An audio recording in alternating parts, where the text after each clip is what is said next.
Cette promenade à Rossem fait suite à la description historique de cette ancienne ville libre impériale, que j'ai effectuée préalablement dans la vidéo appelée Rossem 1. La porte d'entrée de la ville basse est appelée aussi porte de la Vierge, du fait de la peinture apposée sur le mur. Au-dessus de la porte cochère, doit se trouver une salle de garde pourvue d'archères de tir. La tour est couronnée d'une salle de guet comportant des machicoulis décoratifs, et une échauguette centrale, également à machicoulis.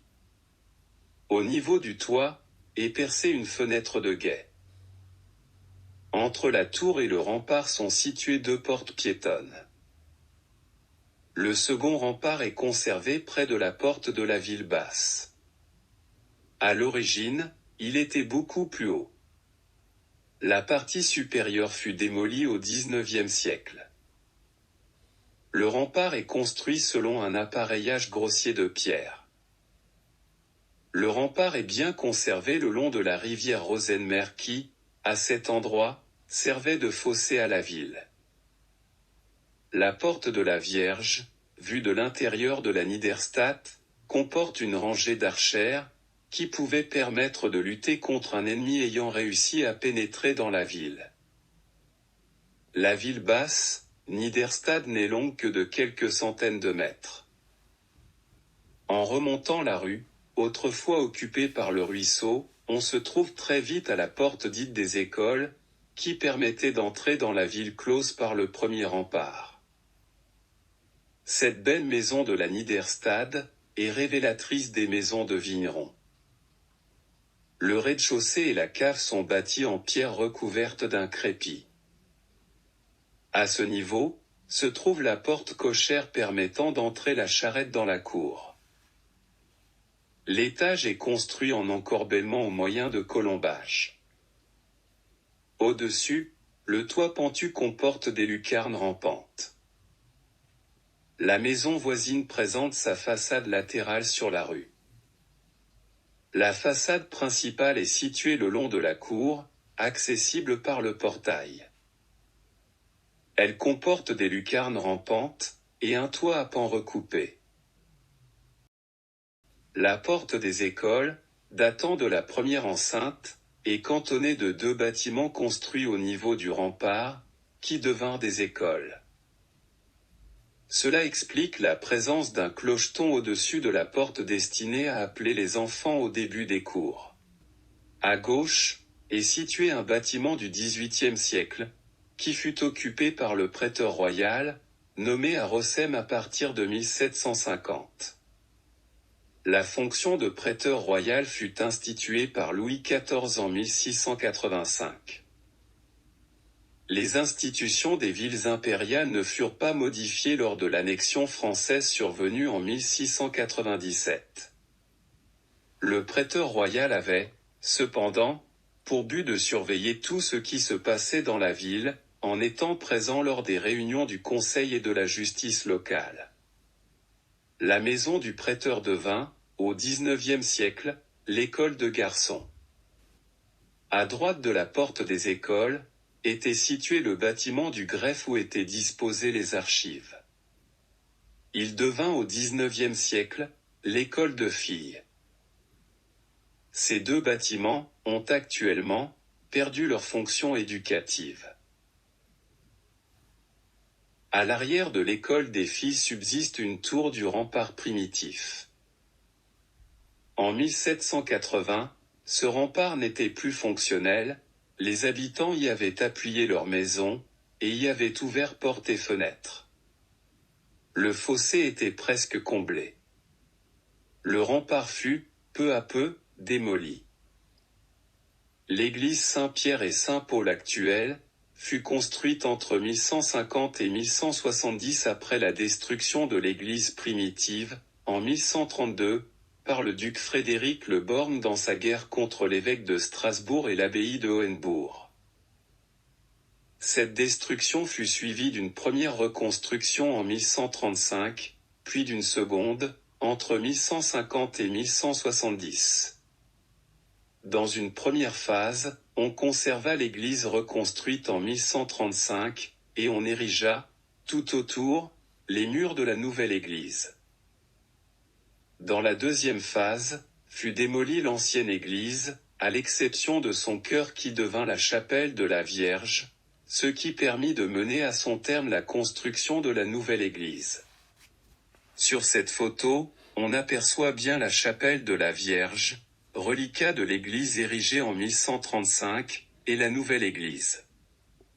Celle-ci représente un bel exemple du style roman dans sa spécificité rhénane, marquée en particulier par l'utilisation de lézènes lombardes. La croisée du transept et le clocher furent reconstruits en 1286, selon le style gothique. Le chevet de l'église présente un assemblage des trois styles présents dans l'architecture, associant la chapelle de la Vierge de 1135, l'abside de la reconstruction de 1150 à 1170, et le clocher gothique du XIIIe siècle. Tout autour de l'église était situé le cimetière. Au niveau de l'abside, les lézènes du style romano-lombard associent pilastres et arcatures sur consoles ornées de rangées de billettes.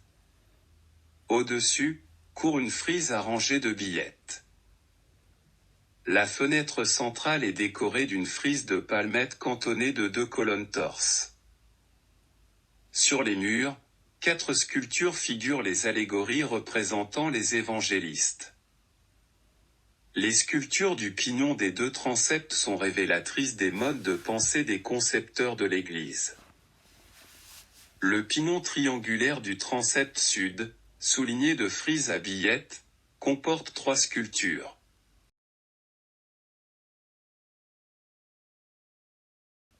Celle qui encadre l'oculus représente un homme ayant mis la main dans la gueule d'un monstre ailé à la queue enroulée, pour en retirer quelque chose. On retrouve le même thème sur la sculpture de coin sur console. L'homme ayant mis la main dans la gueule du monstre, en retire un chevalier qui a été avalé. Sa tête et un de ses bras ont déjà été délivrés. De l'autre côté de la base du pignon, est figuré un lion avalant un pain. La présence de lion, dans le bestiaire médiéval, est ambivalent. Il représente, à la fois, le bien et le mal. Selon moi, il est, ici, plutôt représentatif du péché. Le mur latéral du transept sud comporte une frise d'arcature terminée par des visages humains tous différents. Enfin, à l'intersection entre les murs du transept et de la nef, au niveau du mur oblique construit lors de la surélévation de la croisée du transept portant le clocher, a été sculpté un homme assis tenant une sébile. Une autre de ces sculptures, établie au niveau de la surélévation de la croisée du transept, entre le transept nord et le pignon du chœur, représente un vieillard se tenant la barbe. Au niveau du transept nord, on retrouve une sculpture semblable à celle du transept sud, avec, sur le coin nord-ouest du pignon, un animal dévorant un pain. En dessous, le haut du corps de 2 humains. Leurs mains entrelacées semblent se tenir le menton ou la barbe.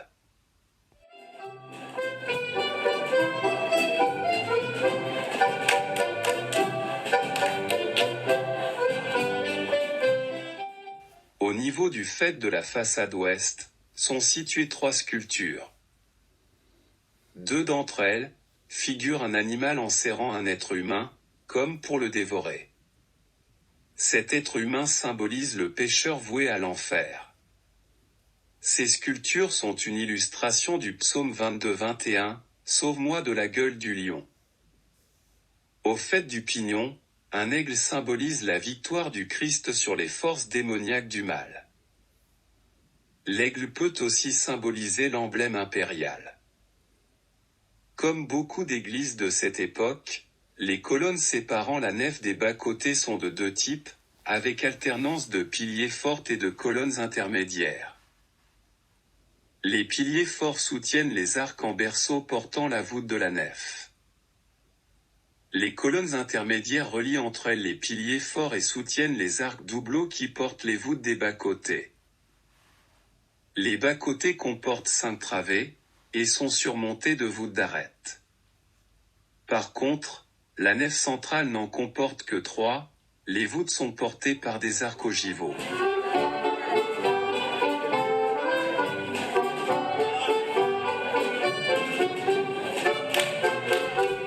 Cette photo montre bien l'alternance des piliers forts et des colonnes intermédiaires, les piliers forts montant jusqu'au niveau de l'arc doubleau. De part et d'autre de l'arc doubleau, un culot engagé porte les arcs constitutifs de l'ogive. Certains de ces culots sont figuratifs, et représentent des personnages qui pourraient évoquer les péchés.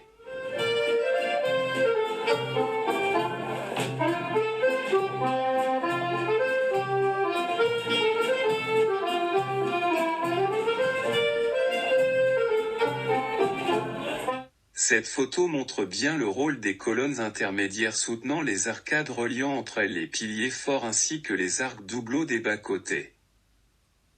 Les chapiteaux les plus intéressants sont ceux des colonnes intermédiaires. Un de ces chapiteaux comporte une astragale à natte tressée, un autre est décoré de visages humains tous différents.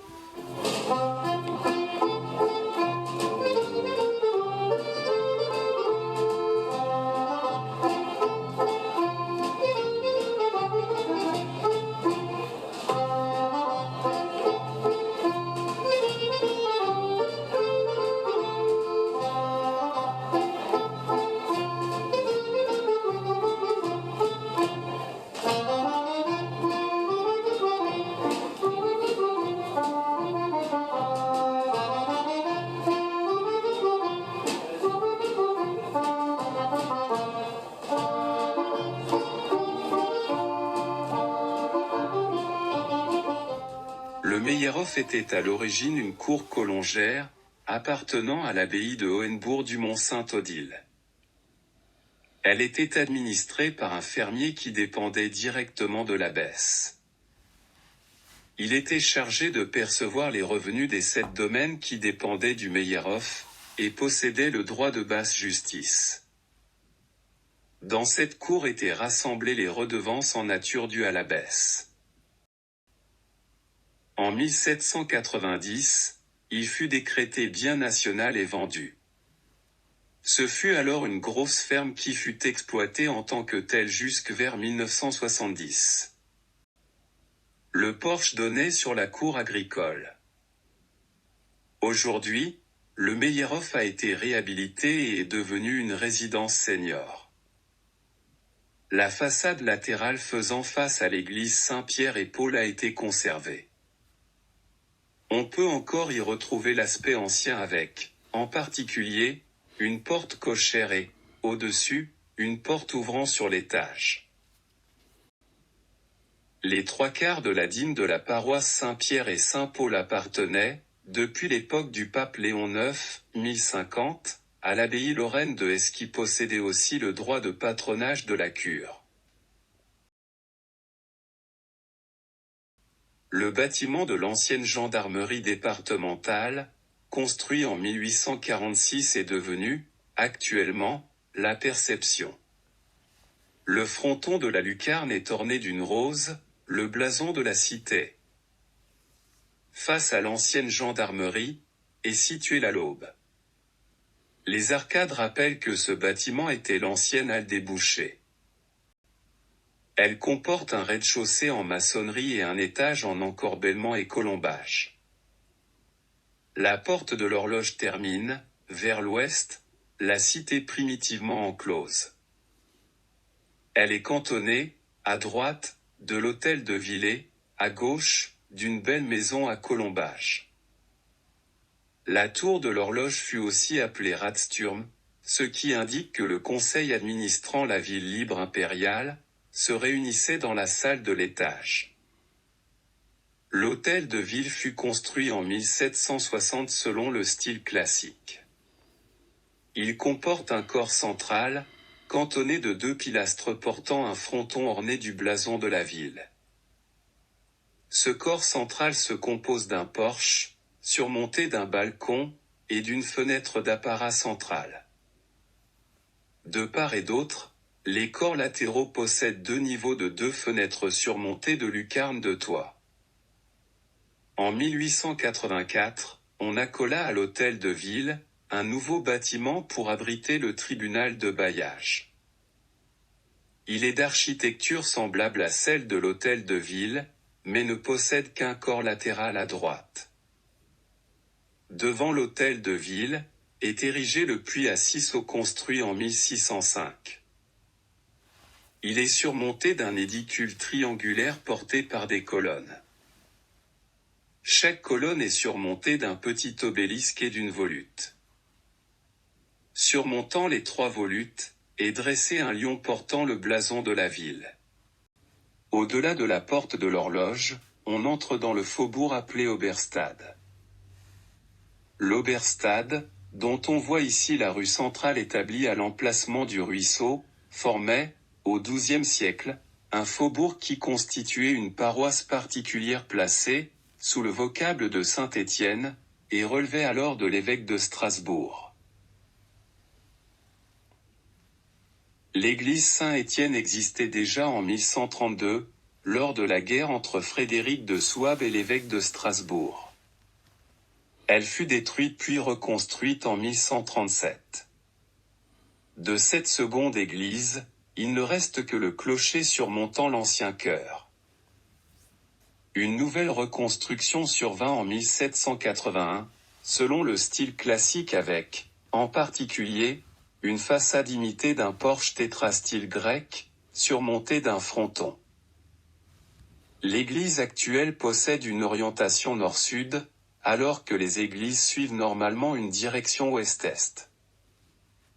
Cette maison de 1581 appartenait à un boulanger, comme l'indique le blason de métier apposé sur la porte cochère. La façade sur rue est à pignon, avec un niveau en maçonnerie, un étage de logis à colombage et encorbellement, et 2 niveaux de grenier. Une belle maison de vigneron de l'Oberstade, datant de 1571, présente son pignon sur la rue principale. Au-dessus de son niveau de cave, marqué par de petites fenêtres à hauteur du trottoir, et du rez-de-chaussée, l'étage comporte un oriel de coin qui se prolonge, sur la façade latérale, par un encorbellement. Le dernier niveau correspond à l'ancien grenier.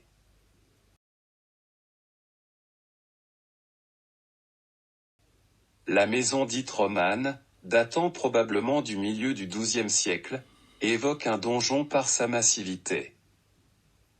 Au rez-de-chaussée était située une pièce servant de stockage. Au-dessus, la pièce de vie pourvue d'une cheminée et de latrines, est accessible par un escalier extérieur. Elle comporte une fenêtre double à meneaux ornée de têtes. Au-dessus encore, au niveau du pignon, les combles servent de stockage mais aussi de chambre. Nous quittons Rossem en retrouvant le second rempart ceinturant la cité, ainsi que le chevet de l'église dédiée à Saint-Étienne et son clocher, seul reliquat de la reconstruction de 1137.